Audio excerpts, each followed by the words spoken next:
Good morning. Myself Rajulal Soni, PGT Biology, St. Joseph Public School, Tonk. Welcome again in our YouTube channel. Today, now we will discuss for the further classification for plant kingdom. Plant kingdom was classified in two broad categories, that was cryptogames and phanerogames.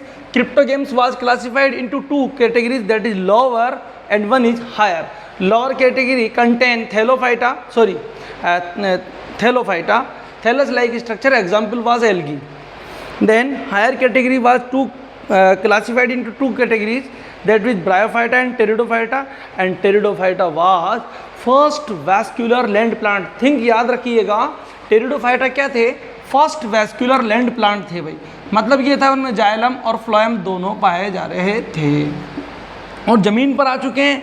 Land plant मतलब ज़मीन पर पाए जाने वाले plant. मतलब ये हुआ इनको रिप्रोडक्शन के लिए पानी की ज़रूरत नहीं है, इसलिए वो एम्फीबियन ऑफ प्लांट किंगडम भी नहीं है. अब मेरी पिछले लेक्चर के बाद अब ये नेक्स्ट लेक्चर कंटिन्यूटी में जा रहा है. अब बात करता हूँ मैं पहानेरोगेम्स के. पहानेरोगेम्स के बारे में मैंने आपको ये तो बता दिया था कि क्या रिप्रोडक्टिव ऑर्गन्स आर एक्सपोज्ड. दिखते हैं, ये छुपे हुए नहीं हैं ये. दूसरी बात, सबसे बड़ी बात,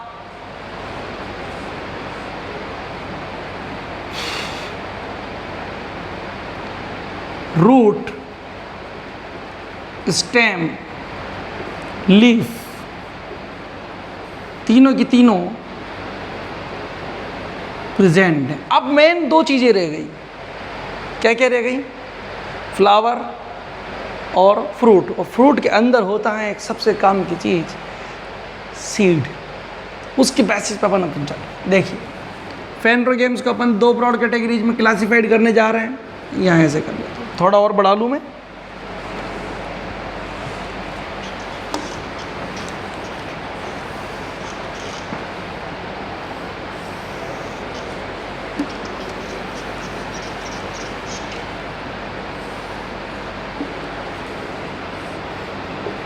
ये लिए इसके अंदर फर्स्ट आ गया जिम्नोस्पर्म और इधर आ जाता है नंबर 2 मेरे पास एंजियोस्पर्म.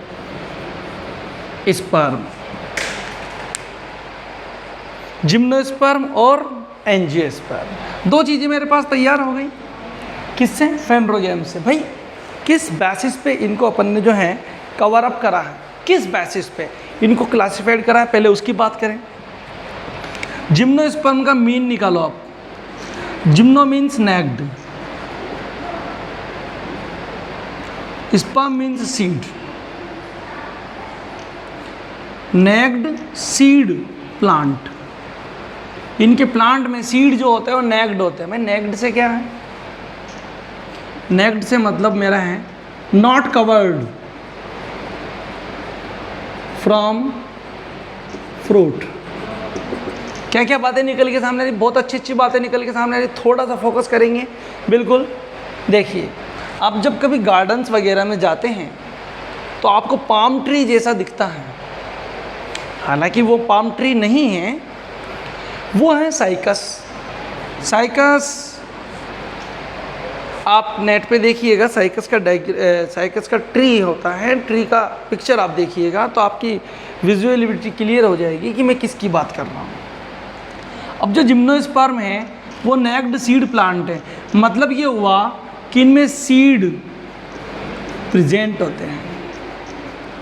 आरपीएससी सेकंड ग्रेड 2012 में क्वेश्चन आया कि, हिंदी में बोलूँगा मैं, प्रसिद्ध फल चिलगोजा क्या है? देखिए, प्रसिद्ध फल चिलगोजा क्या है? इंग्लिश में बात करें अपन, फेमस फ्रूट चिलगोजा is. Which one is the following is the correct answer? Answers was seed, fruit. अब क्या हुआ, देखो हिंदी में इस पर बड़ा कोहराम मचा. प्रसिद्ध फल अब जब उन्होंने क्वेश्चन में इसको बोल दिया फल, और मैं कह रहा हूँ कि वो था सीड, और यहाँ अपन ने लिखा कि naked seed plant, seed present, और मैं एक लाइन अब लिखने जा रहा हूँ फ्रूट एब्सेंट, फ्रूट एब्सेंट, मतलब जिम्नोस्पर्म के अंदर फ्रूट नहीं होते। और क्वेश्चन में उन्होंने लिखा प्रसिद्ध फल, फल मीन्स फ्रूट, मतलब फेमस फ्रूट। जब इनमें फ्रूट पाए नहीं जाते तो वो फ्रूट हो नहीं सकता। Maximum number of the students ने उसका फ्रूट वाला आंसर टिक कर दिया, जबकि उसका आंसर था सीड। अब आरपीएससी ने उसे गलत कर दिया कि नहीं इसका आंसर सीड है, कुछ लोगों ने कहा नहीं ये तो फ्रूट है, आपने लिखा है इस क्वेश्चन में लिखा है। तो एक्चुअली क्या, लोग वर्बल तरीके से उसे चिलगोजा एक फ्रूट लाइक खाने के काम आता है इसलिए उन्होंने फ्रूट बोल दिया, लेकिन एक्चुअली में वो सीड है। और एटलीस्ट केस हाई कोर्ट में गया और हाई कोर्ट के जस्टिस ने उसको जो है क्रॉस करा, क्वेश्चन को डिलीट करा कि नहीं नहीं दोनों ही जो पार्टीज़ हैं उनके आंसर्स गलत हैं, आपने क्वेश्चन गलत छाप दिया, आपने आंसर गलत दे दिया। तो मतलब मैं ये कहना चाह रहा हूँ कि एक एक वर्ड पे बात होती है साइंस बायोलॉजी में, एक एक वर्ड की बात होती है। तो मैं क्लियर एक लाइन बोल दूँ अब इसके लिए, ये क्लियर एक लाइन क्या है कि वो ये हैं, एक लाइन में बात करेंगे अब अपन। देखिए बहुत सारी डिस्कशन हुई इस पर, और एक ही लाइन में बात करने की ज़्यादा कोशिश करूँगा मैं। क्या? Fruit absent, seed present. दोनों से मिलाकर मैं एक बात कहूँ कि सीड, देखो सीड कहाँ, जरा मैंगो के फ्रूट के बारे में डिस्कशन करें। ये मैंगो की सीड है अंदर और इसके चारों में मैंगो का फ्रूट होता है। ऐसे सीड और फ्रूट दोनों कंबाइंड जब लगते हैं तभी अपन उसे फ्रूट कहते हैं। ये इसका ईडेबल पार्ट होता है जिसे खाया जाता है, और ये सीड होता है जिससे नया प्लांट बनाते हैं। तो जो सीड हैं उसके चारों ओर कवर बन गया, और कवर बाद में जो है ईडेबल हो गया। ईडेबल होने की वजह से हम इसे फ्रूट कह देते हैं। तो ये जो सीड है ना, ये किससे कवर हो गया? फ्रूट से कवर हो गया, चारों ओर फ्रूट बना हुआ है। तो अपन इसे कहते हैं कवर्ड सीड प्लांट। और कवर्ड सीड प्लांट होते हैं कौन? एंजियोस्पर्म। और ये इनमें ये कवर तो होता ही नहीं है। जब कवर नहीं होता है तो ये बन जाते हैं नेक्ड सीड प्लांट। तो जिम्नोस्पर्म का नाम क्या हो गया? Naked seed plant. इनमें देखिए तो अपन ने इसको सीड कैसे हैं? Naked seed, cover that means fruit, क्या हो गया? एब्सेंट हो गया। आगे की बात करें अपन इसकी,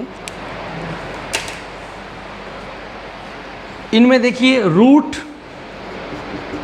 स्टेम, लीफ कैसी होती है भाई? प्रेजेंट होती है। मतलब रूट, स्टेम और लीफ प्रेजेंट होती हैं। और अब बात करें कि रूट, स्टेम, लीफ प्रेजेंट हो गई, फ्रूट नहीं है।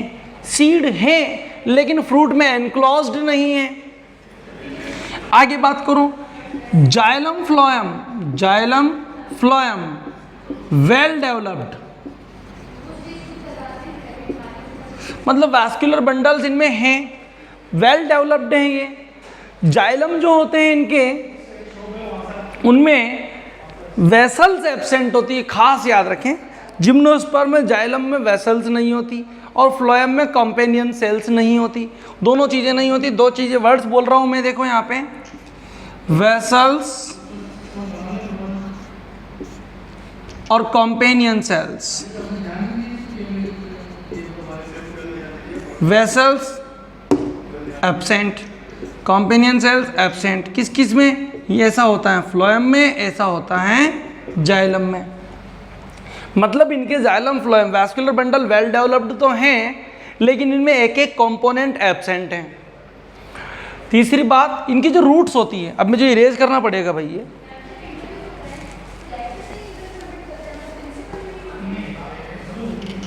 देखिए अब इनकी जो रूट है ना, रूट, उस पे बात चलो थोड़ी सी।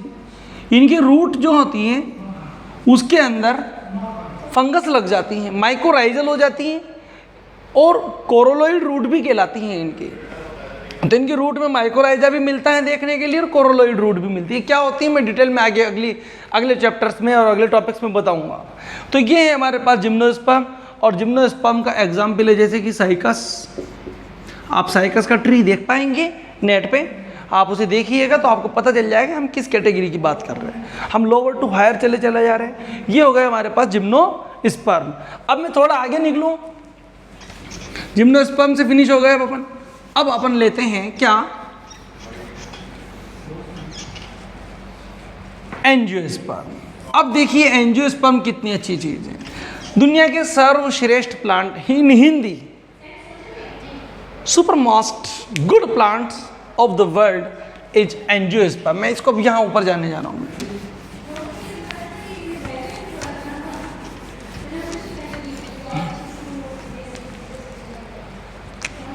अब मेरे पास क्या आ गया, एंजियोस्पर्म।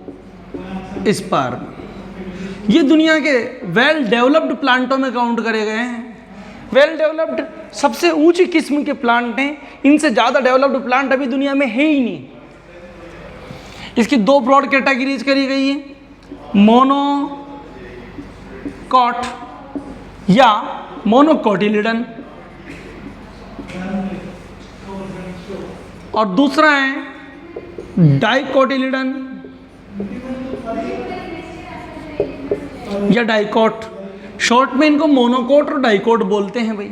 पहले मैं एंजियोस्पर्म की बात कर लूँ। एंजियोस्पर्म क्या बोला है? एंजियोस्पर्म का सीधी से पहला मीनिंग निकलता है कवर्ड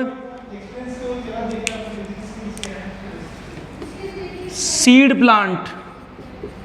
सबसे पहला है कवर्ड सीड प्लांट, सेकंड है seed and fruit bearing plant,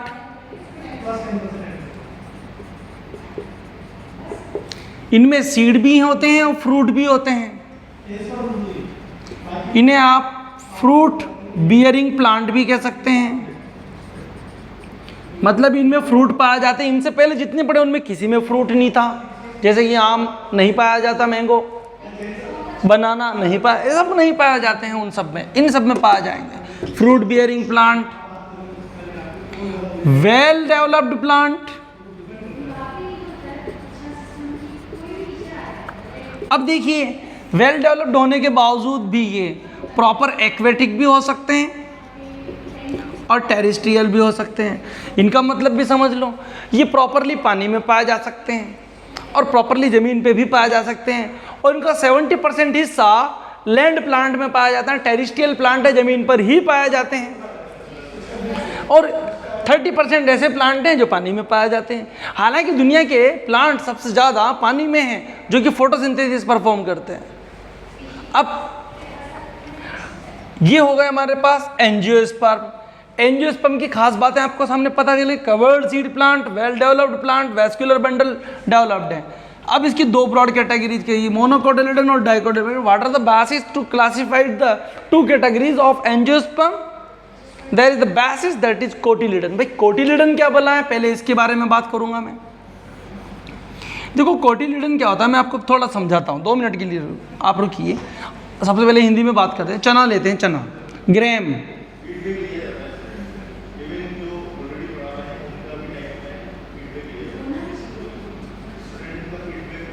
ये ग्रेम है, चना। पानी में भिगो दीजिए आप इसको।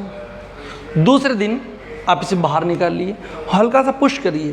पुश करते हैं इसके 2 टुकड़े हो जाएंगे, एक टुकड़ा ये और ये बन गई चने की दाल, पल्स ऑफ ग्रेम। तो ये एक हिस्सा जो मैंने पेंट कर रहा हूँ, ये कहलाएगा कोटिलिडन। ये भी क्या है, कोटिलिडन। कितने कोटिलिडन हो गए, 1 और 2।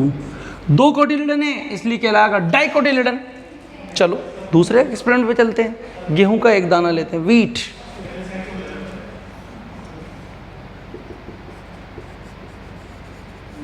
पानी में भिगो दीजिए, दूसरे दिन फिर बाहर निकालिए, दबाइए। इसके 2 टुकड़े नहीं होंगे तो यह अकेला क्या है, सिंगल कोटिलिडन। और सिंगल कोटिलिडन को कहते हैं मोनोकोटिलिडन। चावल, राइस, वीट कौन हुए? मोनोकोटिलिडन। डाइकोटिलिडन में बात करिए, ऑल द पल्सेज डाइकोटिलिडन। इनकी और भी पहचान है, मैं भी डिस्कशन करूंगा उन बारे में। तो अब आप मोनोकोटिलिडन और डाइकोटिलिडन पे चलते हैं।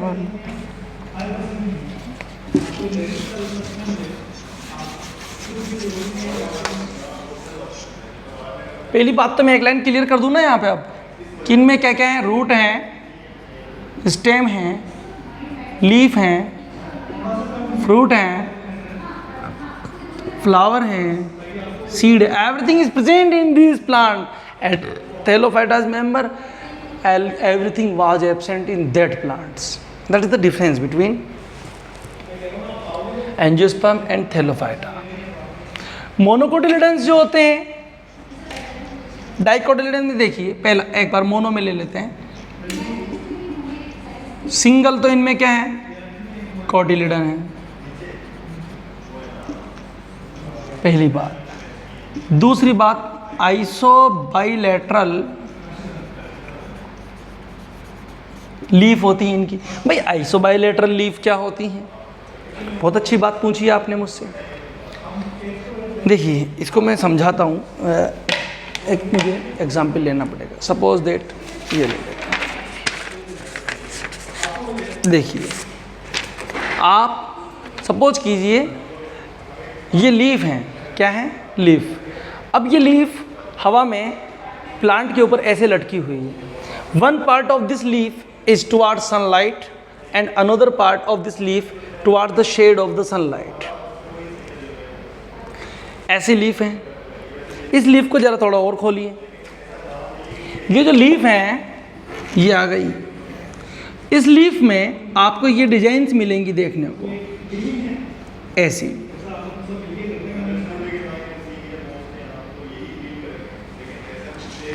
ये कहलाती हैं डोर्सो वेंट्रल लीफ। अगर आपको किसी प्लांट में ऐसा देखने को मिलता है तो आप समझ जाइए वो प्लांट कैसा है, डाइकोटिलिडन है। अगर अब आप इस प्लांट का सीड निकालेंगे तो उसके 2 टुकड़े हो जाएंगे। ये होता है डाइकोटिलिडन। मोनोकोटिलिडन में आइसोबाइलेटरल लीफ पाई जाती है। इसका मतलब ये होता है इसकी लीफ हवा में ऐसे लगेगी, क्यों? जब सनलाइट आएगी इक्वल रेशो में सनलाइट दोनों पार्ट्स के ऊपर गिरेगी, ऐसे। दोनों साइड के कलर, जो ग्रीन कलर है इनका, वो इक्वल होंगे, तो कहलाएगी आइसोबाइलेटरल लीफ। और इस लीफ का जो स्ट्रक्चर होता है वो कुछ ऐसा दिखता है हमें, यो। इसके जो वेन्स हैं वो आपको ऐसे मिलेगी। आप गेहूं की पत्ती देखिए, गेहूं के प्लांट, वीट प्लांट की लीफ देखिए, आपको ऐसी मिलेगी। उसे कहते हैं आइसोबाइलेटरल लीफ। तीसरी बात, देखो इसमें लीव्स में जो वेन्स हैं वो एक दूसरे के पैरेलल चल रही है, बिल्कुल मैंने लाइनें पैरेलल बनाई है। इसे कहते हैं पैरेलल वेनेशन। और भी चीज़ें हैं, अभी बताऊंगा मैं आपको। इधर आइए आप,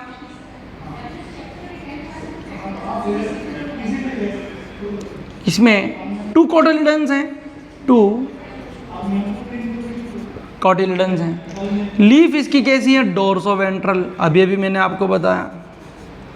पैरेलल वेनेशन की जगह इसमें देखो नेट बन रही थी, जाल, नेट लाइक स्ट्रक्चर। ये फिर इसमें भी ये, फिर इसमें भी ये, ऐसी वेन्स को कहते हैं रेटिकुलेट वेनेशन।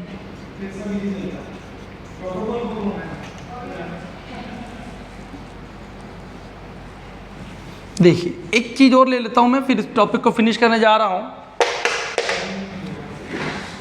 अब देखिए इसमें जो है यहां पर अगर रूट्स आपको ऐसे गुच्छे में मिले बस,